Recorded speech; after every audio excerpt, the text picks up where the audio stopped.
Terraria's Terraria's Labor of Love Terraria Labor of Love update is finally out, and I've been waiting so long for this to come out because I keep wanting to make a hardcore Terraria series for a long time, but I've just been waiting for this to come out first, and it's finally here. So I'm not sure about every full detail that's out. I obviously know about the teasers now, but right now I know because nobody gives a fuck about starting up a world. I'm just gonna have the some gameplay of my first progress on the world. Well, I'll just read through the Terraria patch notes. Terraria has always been a labour of love for our team, like a close family member or child to each of us. Underpinning all of that over the years has been your steadfast support, not only in terms of sales, over 46.1 million so far, but also in terms of your passion and drive to help make Terraria more than just a game. Simply put, the Terraria community itself is a core part of the Terraria experience, from passionate takes on new features to clever and crazy suggestions, to insane builds and playthroughs, to the incredible modding scene and more. You're what makes it an absolute blast to come in each day and continue to expand on what it means to play Terraria. It is humbling to think that this game, born from such humble beginnings, has brought us all together. As a team and as a community, we truly believe that this is the best time ever for Terraria. The game is at its most vibrant and exciting point that we can recall. So Labor of Love update. This idea began when the team sat down and reflected on all that has happened with Terraria over the years. In your voting us as the winner of the 2021 Steam Labor of Love Award, the unanimous feeling was that we each had some unfinished business to help round out and polish the Terraria experience. 7 months of hard work later, Terraria Labor of Love is here. This update is a love letter to all of our fans. Labor of Love contains many fan suggestions, while also tackling a lot of little things that we think everyone can relate to and will enjoy. As is tradition, we have left a few surprises behind for you to discover yourselves. Topping it off, we were able to get this out to everyone at the same time.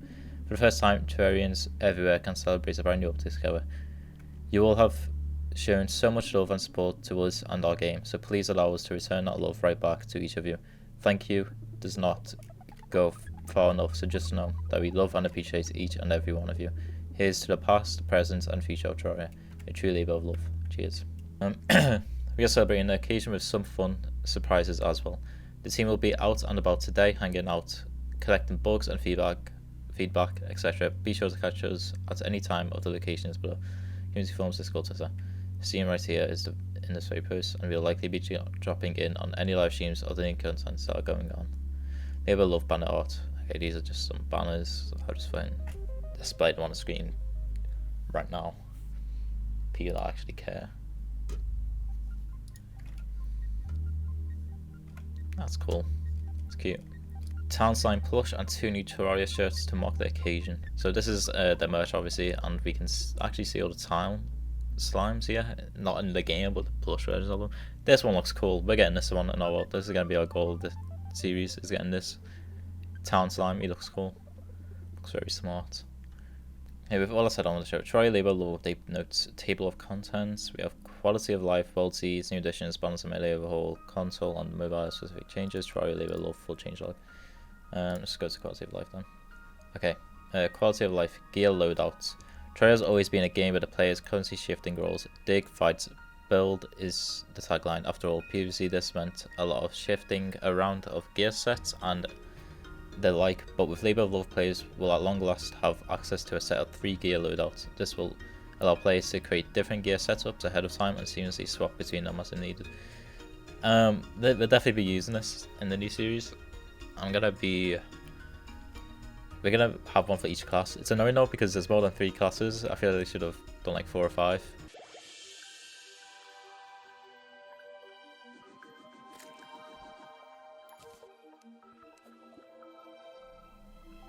Oh.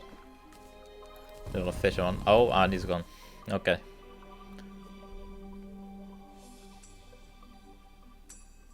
So there's loads of sets we can do. Fisherman, so we can do online one. We don't have to do melee, range, and mage and all that. We can do any. So, evolved void bag. For those of you who aren't already familiar with the current version of the Void Bag, it is a portable personal storage container similar to the Money Trap. Uniquely, it also has the ability to automatically pick up any extra items whenever your inventory is full. However, we have added expanded functionality to the Void Bag to further enhance its role as a supplementary inventory. Starters, the Void Bag can now be opened or closed with right click. When in the closed state, it will deactivate its ability to pick up extra items and act just like a second money trough. Fucking trough, whatever. It's trough, I'm saying it is, but I keep saying trough. When in the open state, however, a variety of new functionality becomes available. Any crafting materials kept within the Void Bag will be available for any crafting recipes. You will not have to directly access the storage or summon the portal to be able to immediately craft with anything inside of the Void Bag. Healing, mana, and buff potions stored in the Void Bag can be used directly via their respective quick hotkeys. You can store all your favorite buff potions in the Void Bag and simply refresh at any time. Mana Flower, also potion functionality, will work with the Void Bag as well. Enterprising players might keep some cure buff potions in their regular inventory with a secondary set of specialized buff potions in the bag, depending on which mode the Void Bag is in. This will allow players to effectively hold 2 different potion loadouts at a time. It'd be more, won't it? Because I'm assuming you can like have multiple Void Bags. I don't know if you can. And then you can probably have like in one bag have range potions and then another bag have mage potions, and I'm assuming you can close like the mage one, and then when you use the buff button, then it just uses the one layer I have open here, if that makes sense. Anyway, you can have favorite items stored within the Void Bag. This has been added because you can also quick stack to nearby chests anything inside of your open Void Bag. Favorite the things you want to keep, and then use quick stack for faster chest sorting. Using the loot all on a chest with a full or nearly full inventory will deposit any overflow directly into the Void Bag. There are a number of other items which will function automatically when placed in an open Void Bag as they would when in the placed inventory, including info accessories, paint sprayer, accelerator, and any accessories that grant wire, actuator, or roller vision when in the inventory. A guide to critic companionship. Keys stored in the bag can be used to open chests or wormhole potions. Inventory improvements. Okay, this is the first thing that I remember hearing about this update, and I was like, okay, well that's good, because the inventory gets so full in Terraria so quickly. But now most stackable items have had their max limit increased to 9,999. That's right, folks. You can now once again place any accessory in your social slots. Oh, well, that's cool. It shows you where it goes. That's cool. To help keep track of what is going into which chest, quick stack to nearby chests now has a visual effect showing that items which are being quick stacked move towards the chest. Keep count with numerical health bar. No longer wonder how much health you have left, even on the fancy health bars. Toggle this on or off in a second. That's actually one of the reasons I don't use these health bars, because it doesn't have the numbers on it. That's why I keep it to normal. And they also have it for the bosses now. Having to hover over the boss to see just how close you are to the Vienna is a thing of the past. Rope interaction improvements. Rope has always been a useful tool since it was added to Terraria, but it has never really played nice with other handy exploration tools such as minecart tracks and platforms. Labor of Love fixes up that little problem. Ropes, cart tracks, and platforms living together. Mass hysteria. So it just goes like behind stuff now, which is kind of nice. This is a small sampling of the quality of life improvements we have made in Terraria Labor of Love. Be sure to dive into the full changelog for all the juicy details. I am going to go into it in a second. We're just going to have a look at the world seeds. Get fixed, boy, the Zenith seed. You ever wonder what would happen if you took every seed in the game, including the new ones from Labor of Love, mash them together, and then spend the extra time to playtest this new seed and polish it until it is just right? Oh, and then for good measure, you toss in a few features and dynamics unique to that seed. Want to know more? For the Zenith seed is here. We consider this to be the true magnum opus of Terraria world seeds, a version of Terraria that is equal parts unique to play and a whole new level of challenge for the most hardened Terrarians. Take on the seed only if you dare, for it may truly break you. Get fixed, boy. Maybe one day we'll go into the world seed, so we'll see. We'll think about it. Don't dig up the remix seed. An idea first discussed during the release of Journey's End. Don't dig up turns the world of Terraria upside down, literally. The player will begin their adventure in the depths of the underworld, complete with all new flora to help provide early resources. As the player ascends into the up, however, the threats will magnify exponentially. until they reach the surface. A truly horrifying and inhospitable place that will test the mettle of even the most seasoned Terrarian. Rethink everything you know, but don't dig up unless you are prepared for what comes next. That sounds really fun. No traps. No traps. No trap seed. You know what is the worst? When you are out exploring in the world of Terraria and you get blown up by an explosive trap, or even worse, squashed by a nice steep boulder. Well, the team wanted to make a world seed that was designed with Terrarians who really hate traps in mind. So it's just a seed with no traps. That's really good. Maybe we'll do that for hardcore, because I just know we're going to blow up a bunch of times before I actually get anywhere into it. In developing the 3 new seeds for Labor of Love, the team gained some new insights into how to really make world seeds feel special. Thus, we took extra time to revisit some of our existing seeds in order to spruce them up a bit. For some seeds, these changes are relatively minor. However, the Celebration MK10 and Fodderberry seeds have seen some pretty substantial tweaks. Regardless, it's very much worth it for Terrarians to check out all the existing world seeds once again with these new changes in place. Of course, this is just scratching the surface for all there is to know about Labor of Love, world seeds. Be sure to check out Fortune below for the details. New additions. Introducing the town slimes. There's the one I like. There he is. Look at him bouncing around. Slimes are widely considered to be non-sentient beings, mindless blobs of gel that aimlessly bounce about throughout the world of Terraria. Recently, however, Terrarian slimologists have discovered what appears to be a new evolution in the slime kind. Some sort of big, blobby, small slimes, well, small by slime standards at least. The denizens of Terraria have dubbed these new creatures town slimes for their penchants to attempt to dress up and try to fit in with Terrarian society. This cast of characters have personality, and players who are brave and clever enough to seek them out during their adventures will have the chance to have all 8 town slimes move into their towns bases. Best of luck and you search for the town slimes, got to catch them all. New useful items to aid your adventure. Introducing the shelf phone.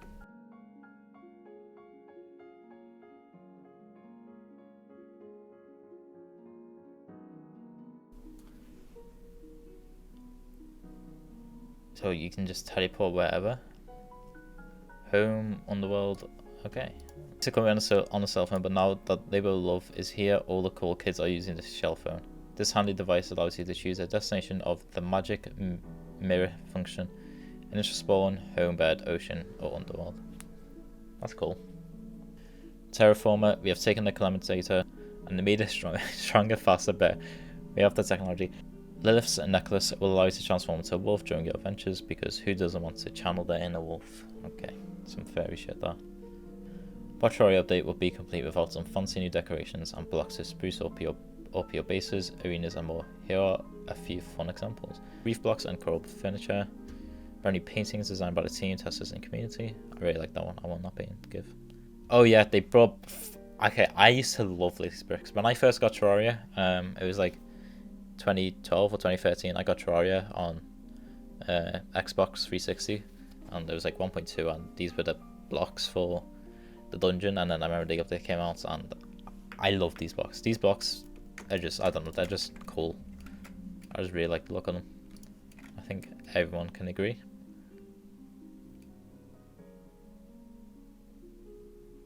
And go on, they just look cool. They just look better. Nice. Have you ever wanted to place a heart and mana crystal as decorations? Oh, we can place... Oh, that's cool.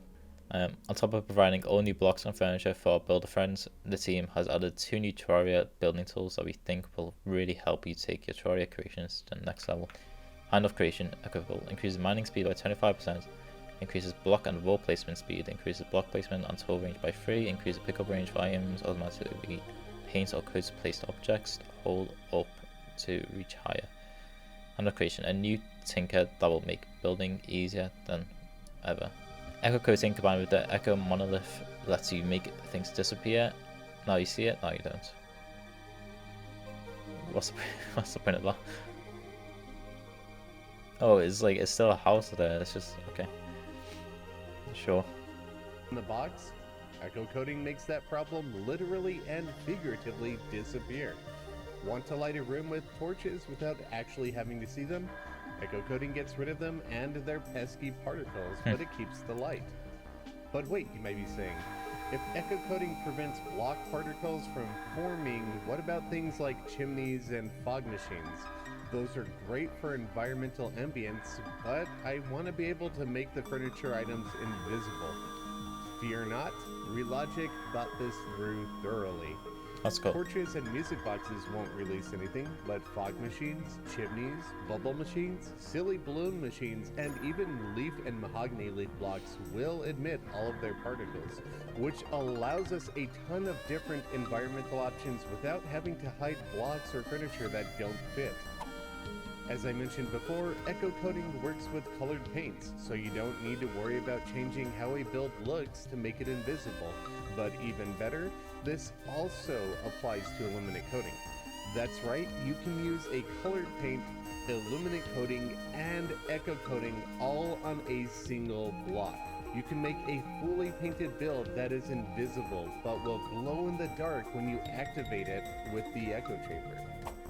So that's... Let's go. Boss tweaks, okay.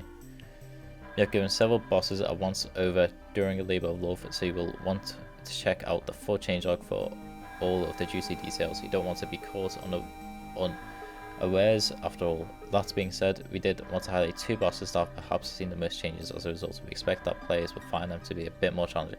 Okay, I'm looking down right now. You see the green text below? Got them. Duke Fishron.